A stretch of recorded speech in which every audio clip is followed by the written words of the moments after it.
காலையில் கண் விழித்ததுமே வீட்டில் வித்தியாசத்தை உணர்ந்தேன். கழுவி மெழுகி சீர் செய்து சந்தன குங்குமம் வாசனை மணக்க, இன்னைக்கு என்ன விசேஷம்? அம்மாவாசையா, கிருத்திகையா, வேறெதுவுமா என்று கண்களை கசக்கும் போதே எதிரே கற்பூர ஆரத்தியுடன் நின்றாள் மனைவி அருணா. ஆரத்தியை தொட்டு என் கண்களில் ஒற்றி, சீக்கிரம் குளிச்சுட்டு வாங்க, ஹீட்டர் போட்டு வச்சிருக்கேன், தண்ணி சுட்டிருக்கும், புதுசாக கட்டிக்கிட்டு கோவிலுக்கு போகணும், சித்தி விநாயகருக்கு அபிஷேகத்துக்கு சொல்லி இருக்கு, அப்படியே பாபுஜி முதியோர் இல்லத்துக்கு போகணும், அங்குள்ளவர்களுக்கு காலையில் டிஃபன் உங்கள் கையால், ஆஃபீஸுக்கு லேட் ஆகிடும்னு யோசிக்க வேணாம், உங்கள் கொலீக் ராமநாதனுக்கு சேதி சொல்லியாச்சு, 1 hour பர்மிஷன் சொல்லிடுவாங்க என்று அவள் சொல்லிக்கொண்டே போனாள். என்ன அதிக பரிசிங்கத்தனம், யார் உன்னை இதெல்லாம் செய்ய சொன்னது? எனக்கு இதெல்லாம் பிடிக்காது என்று சத்தம் போடுவதற்குள் ஹாப்பி பர்த்டே டாடி என்று தரிசனம் தந்தான் மகன். பெங்களூருவிலிருந்து இவன் எப்போ வந்தான்? ராத்திரி 11 மணிக்கு என்றாள் அருணா. நேற்று ஃபோன் பண்ணுனா எப்படி இருக்கீங்க அம்மான்னு கேட்டான். நாளைக்கு அப்பாவுக்கு பிறந்த நாள்டா, மறக்காம அவருக்கு விஷ் பண்ணுன்னு சொன்னேன். சர்ப்ரைஸாக ராத்திரி ஃப்ளைட்டை பிடிச்சி வந்து இறங்கிட்டான். குழந்தை கண்முழிச்சு கலர் காகித தோரணம் பலூன்னு வீட்டை அலங்காரம் செய்தான் என்றார். அப்போதுதான் கவனித்தேன், அறை எங்கும் அலங்காரமும். அவ்வளவுதானா? இன்னும் ஏதாவது அதிரடி இருக்கா? காஞ்சிபுரத்திலிருந்து ராஜி அவ புருஷன் வர்றாங்க, உங்களை ஒரு நாள் லீவு போட சொன்னாங்க. எனக்கு தெரியாதா? சுனாமியே அடித்தாலும் அணுவுலையே வெடித்தாலும் உங்கள் அப்பா அட்டண்டன்ஸை விட மாட்டாருன்னு சொன்னேன். அப்படியானா வீக்கெண்டில் கொண்டாடலாமா என்றால். சுரேஷ் அத்தனை நாள் இங்கே இருப்பானா?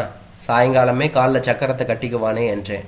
மத்தியானமே வர்றேன்னா தவிர என்று அவள் பட்டியலை நீட்டுக்கொண்டே போன போது எரிச்சலில் அவளை அரைந்து விடுவானோ என்ற பயத்தில் பாத்ரூமுக்குள் பாய்ந்தேன். எனக்கு கிராமம், பிறந்த தேதியே சரியாக தெரியாது. அங்கு யாருக்கும் பையன் வளரும்போது வலது கையை தலைக்கு மேல் கொண்டு போய் இடது காதை தொட சொல்வார்கள். அப்படி காது கைக்கு எட்டினால் அந்த பையனுக்கு 5 வயதாகிறது. ஸ்கூலில் சேர்க்கலாம் என்று அர்த்தம். ஒப்புக்கு பிறந்த தேதி கேட்பார்கள் பள்ளியில். ஒரு சிலரை தவிர பல பெற்றோர்கள், அதென்னங்க ஐப்பசி மாதம் தீபாவளிக்கு மக்கிய நாள், நல்ல மழை பெஞ்சுக்கிட்டு இருந்த மத்தியான நேரம் பார்த்து பிறந்தான் என்பதாக தான் சொல்வார்கள். வாத்தியார்களாக பார்த்து ஒரு தேதி மாதமும் வருடத்தை எழுதி கொள்வார்கள். அதன்படி பெரும்பாலான பையன்களுக்கெல்லாம் மே அல்லது ஜூன் மாதத்தில் தான் பிறந்த தேதியே அமையும். முதல் வருஷம் முடி இறக்குவதற்கும் 5ஆம் வருஷம் ஸ்கூலில் சேர்ப்பதற்கும் தவிர வேறு எந்த நேரத்திலும் பிறந்த தேதியை நினைத்து பார்க்க வேண்டி இருக்காது. ஸ்கூலுக்கு பிறகு வேலைக்கு விண்ணப்பங்கள் எழுதும் போதுதான் அந்த தேதி தேவைப்பட்டது எனக்கு. பிறந்த நாள் கொண்டாடும் பழக்கம் பரம்பரையிலேயே இல்லை. சினிமாவில் பார்த்தது தான். கேக்கு வெட்டி, டான்ஸ் ஆடி, பாட்டு பாடி சினிமாவுக்காக கொண்டாடுகிறார்கள். நிஜத்தில் இப்படி கொண்டாட முடியுமா? ஒரு பிறந்த நாளை கொண்டாடினால் 2 வருட சம்பாத்தியம் பஸ்மமாகிவிடுமே. நடிகர்கள், அரசியல்வாதிகள் விளம்பரத்திற்கு கொண்டாடுகிறார்கள். குடும்பஸ்தனுக்கு எதுக்கு அந்த ஜம்பம் எல்லாம் என்று நினைப்பேன். தவிர பிறந்த நாள் என்பது துக்ககரமான விஷயம் என்ற எண்ணமும் உண்டு எனக்கு. வருஷம் 1 கடந்தது என்றால் வாழ்நாளில் 1 வருடம் போய்விட்டதாக தான் பொருள். மரணத்தை நோக்கி போகும் பாதையில் 1 வருடம் நெருங்கிவிட்டது தானே அர்த்தம். இதை போய் கொண்டாடலாமா என்பேன். எல்லாம் கல்யாணத்துக்கு பிறகு, அருணா மனைவியாய் வந்த பிறகு டவுனில் வசித்தவள், படித்த குடும்பம், கொஞ்சம் நாகரிகம், ஒரு அதிகாலை பிறந்தநாள் வாழ்த்துக்கள் என்றால் தேங்க்ஸ் சொல்ல வேண்டுமென்று கூட தெரியவில்லை. என்று தலையாட்டி கொண்டேன். புது துணி கொடுத்தால், இனிப்பு செய்தால், கோவிலுக்கு போகணும் என்றால் அப்போதே தெளிவாக சொல்லிவிட்டேன். இதெல்லாம் இருக்கப்பட்டவங்க பணத்தை செலவழிக்க கண்டுபிடிச்சது. நாம் அதை கண்டுபிடிக்க கூடாது, காசு வேஸ்ட் ஆகும், எனக்கு பிடிக்காது என்று. மறு வருஷம் மகன் பிறந்தான். அவனுக்கு முதல் பிறந்த நாள் வந்தபோது, உங்கள் பிறந்த நாளை கொண்டாடக்கூடாதுன்னு சொல்லிட்டீங்க, அதனால் என் பிறந்த நாளையும் நான் மறந்தாச்சு, அதனால் குழந்தைங்க விஷயத்தில் அப்படி இருக்க முடியாது என்று பிடிவாதம் பண்ணி அக்கம் பக்கத்தாரை திரட்டி 4000 ரூபாய் செலவில் பர்த்டே கொண்டாடினார். 2வது குழந்தை ராஜுவுக்கும் அப்படியே. பிறகு ஆண்டுதோறும் குழந்தைகளுக்கு பிறந்த நாள் கொண்டாடுவது தவிர்க்க முடியாமல் போனது. குறிப்பிட்ட வயதுக்கு மேல் ஒரு புது துணி, இனிப்பு என்ற அளவில் நிறுத்தப்பட்டது. ஆண்டுகள் கடந்தன. 2 பிள்ளைகளும் செட்டில் ஆகிவிட்டார்கள்.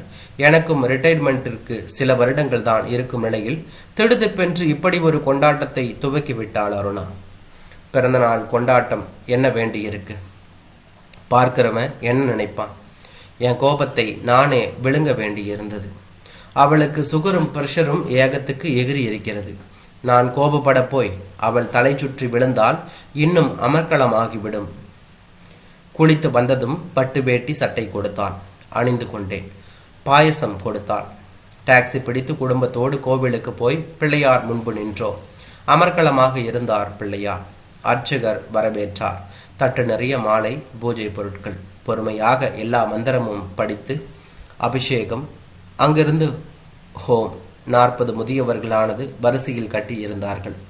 ஒரு ஸ்வீட்டுடன் 2 இட்லி, ஒரு கரண்டி பொங்கல், வடை என்று டிஃபன் சம்பிரதாயத்துக்கு ஒருவருக்கு பரிமாறி அங்கிருந்து ஆஃபீஸுக்கு விரைந்த போது, சாயங்காலம் சீக்கிரம் வந்துடுங்க, குழந்தைங்க எல்லாரும் காத்துக்கிட்டு இருக்கோம் என்று அருணாவின் குரல் பின்தொடர்ந்தது. பைத்தியம் பிடிச்சு போச்சு அருணாவுக்கு. உடம்புக்கு முடியாததை சாக்காக வச்சுக்கிட்டு அவள் இஷ்டத்துக்கு காரியங்களை செய்கிறாள். சொல்லாம கொல்லாம இவ்வளவு பெரிய விமரிசையான ஏற்பாடுகள், புது துணி, கோவில் செலவு, பையன் ஊர்ல இருந்து வந்த பயண செலவு, ஹோமுக்கு டொனேட் பண்ணதுன்னு கணிசமாக தொகை பனால். போதா குறைக்கு இந்த ராமநாதன் சம்பத் சாருக்கு பர்த்டேன்னு ஆஃபீஸ் பூரா தம்பட்டம் அடிச்சு வச்சுட்டான். ஆஃபீஸ் உள்ளே நுழைஞ்சதும் ஒரே கோரஸ். கேன்டீன்லேருந்து எல்கேசி வரவழைச்சி கொடுத்தேன். ஏமாற மாட்டோம், ஈவினிங்கு ட்ரிங்க்ஸ் பார்ட்டி வைங்கன்னு நச்சரிப்பு. கல் அடிப்பட்ட நாய் மாதிரி ஓடியாரேன். போதாதுன்னு சாயங்காலம் சீக்கிரவானு உத்தரவு. ஊரை திரட்டி வச்சுக்கிட்டு காத்திருப்பாளோ என்னமோ. என் கோபத்தை தெரிவிக்க நான் இன்னைக்கு லேட்டாக வீட்டுக்கு போக முடிவு பண்ணினேன். இங்கே வந்தேன். நண்பனும் வக்கீலுமான வரதராஜனிடமிடம் உட்கார்ந்து மனக்குறையை கொட்டினேன். அவன்தான் ரொம்ப வருஷமாக என் நண்பனாக இருக்கிறான். அதன் ரகசியம் வேறு ஒன்றுமில்லை. நான் எது சொன்னாலும் மறுப்பு சொல்லாமல் கேட்டுக்கொள்வான். வக்கீலாக இருந்தாலும் அருணா மாதிரி குறுக்கு கேள்வி கேட்க மாட்டான். ஆதங்கத்தை கொட்டிவிட்டு பதிலை எதிர்பார்க்காமல் கிளம்பி போய்விடுவேன். என்றைக்காவது ஃபீஸ் கேட்பான். காஃபிக்கு 5 ரூபாய் சில்லறையை டேபிள் மேல் வைத்து விடுவேன். இப்போதும் அப்படி கிளம்ப ஆயத்தமான போது அந்த தெரு வழியாக மேல சத்தத்துடன் சாமி ஊர்வலம் ஒன்று நகர்ந்து வந்தது. புதுசா கோவில் கட்டி இருக்காங்க. அடிக்கடி இப்படி உற்சவம் ஊர்வலம்னு நடக்கிறது இங்க என்றபடி எழுந்தவன் வாசலுக்கு போய் நின்று கொண்டான். பக்தன். நானும் எட்டி பார்த்தேன். மயில் வாகனத்தில் வள்ளி தெய்வானை சமேதராய் காட்சி அளித்தபடி முருகப்பெருமான் வந்து கொண்டிருந்தான். வெகு விமர்சையான அலங்காரம், பட்டு வஸ்திரம், ஆபரணங்கள், ஜோடனைகள் என்று கண்களை பறித்தது. மாலைகள் கடவுளின் முகம் மறைத்தது. ஊர்வல வண்டியோ இன்னும் விமர்சையாக இருந்தது.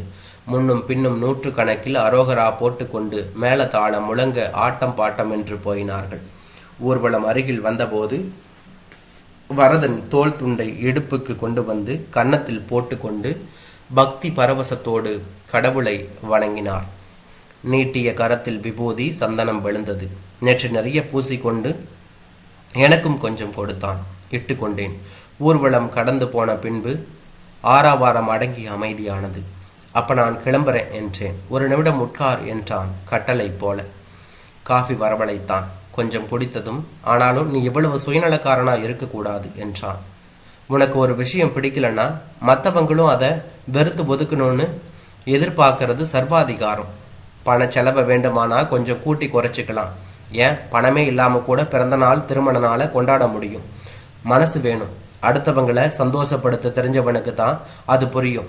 இப்ப சாமி ஊர்வலம் போச்சு, என்ன அழகா கண்ணுக்கு லட்சணமா அலங்காரம் பண்ணி கொண்டு போறாங்க. இப்படியெல்லாம் என்னை சிங்காரிச்சு ஊர்வலம் கொண்டு போன்னு சாமி கேட்டுச்சா? சாமிக்கு என்ன சந்தோஷம்? அது எல்லாம் கடந்தது, எல்லாத்துக்கும் அப்பாற்பட்டது. ஆனாலும் ஜனங்க செய்யறாங்க. சாமி மேல அவங்க வச்சிருக்கிற அன்பு பக்தியால தங்கள் கடவுளை மனம் போல அலங்கரிச்சு அழகு பார்த்து விழா கொண்டாடி மகிழ்ச்சி அடைகிறாங்க. அது போலதான் உனக்கு பிறந்த நாளை உன் குடும்பத்தார் கொண்டாடி உன் மேல தங்களுக்கு உள்ள அன்பை பிரியத்தை வெளிக்காட்டி சந்தோஷப்பட நினைக்கிறாங்க. ஊர்ல நடக்கிற விழாக்கள் சமூக ஒற்றுமைக்கு வழிவகுக்கிற மாதிரி வீட்டில் நடக்கிற விழாக்கள் குடும்பத்தை ஒன்று சேர்க்க கூடி மகிழத்தான். உன் மனைவி தனக்கு பிறந்தநாள் கொண்டாடி மகிழலையே. உன் பிறந்தநாளை கொண்டாடி மகிழணும்னு தானே விரும்பினாங்க. ஃபோனில் வாழ்த்து சொன்னா போதும்னு சொல்லியும் இரவோடு இரவாக கிளம்பி வந்து வாழ்த்து சொல்லி இருக்கானே மக. பிரியத்தினால தானே ஓடி வந்தான். இந்த காலத்தில் அப்படி ஒரு மகன் இருப்பது எத்தனை பாக்கியம். உனக்காக வந்து வீட்டில் காத்துக்கிட்டு இருக்காளே உன் மக, பாசத்தினால தானே வந்திருப்பா. 40 பேருக்கு ஏன் அன்னதானம் கொடுத்தாங்க? அதில் 10 பேராவது உன்னை வாழ்த்தணும்னு தானே. உன்னுடைய இந்த பிறந்த நாள் நிகழ்ச்சி மூலம் இவ்வளவு நல்லது நடந்திருக்கும் போது இதை நீ விமர்சனம் பண்ணிக்கிட்டு உட்கார்ந்து இருக்கிறது மடத்தனம். கொஞ்சமாவது மனிதத்தனம் இருந்தால் புரிஞ்சிக்க முயற்சி செய். இந்த மாதிரி வாய்ப்பு எல்லோருக்கும் கிடைச்சிடுறதில்ல. என்னையே எடுத்துக்க. எனக்கு பிறந்த நாள்னு என் மனைவி கிட்ட சொன்னால் அதுக்கென்ன இப்போன்னு முகத்தை காட்டுவா. அட்லீஸ்ட் ஒரு பால் பாயாசமாவது பண்ணலாமேன்னு கெஞ்சுவேன். அது ஒன்று தான் குறைச்சல்னு மேவாடைய தோள்பட்டையில் இடிச்சுக்குவா. இத்தனைக்கும் நான் அவளுக்கு ஒரு குறையும் வச்சதில்லை. எல்லோத்துக்கும் ஒரு பிராப்தம் வேணும், அது எனக்கு இல்லை. உன்ன மாதிரி ஆட்களுக்கு இருக்கு. ரொம்ப யோசிக்காம மற்றவங்களுக்காகவாவது கொண்டாடியா, போயா போ என்று விரட்டினான். முகத்தில் குளிர்ந்த நீரை அடித்தது போல ஒரு தெளிவு, மனதில் ஒரு சிலிர்ப்பு. எழுந்து ஓடி ஆட்டோ பிடித்து வீட்டுக்கு விரைந்தேன். எனக்காக காத்து கொண்டிருப்பாரே எல்லோரும். ஆட்டோவை வேகமாக ஓட்டச் சொன்னேன். என்ன சார் அத்தனை அவசரம் என்று கேட்டான். என் பிறந்த நாளையா என்று சொன்னேன். வாழ்த்துக்கள் சார் என்று சொன்னான். மகிழ்ச்சியாக இருந்தது என்றான்.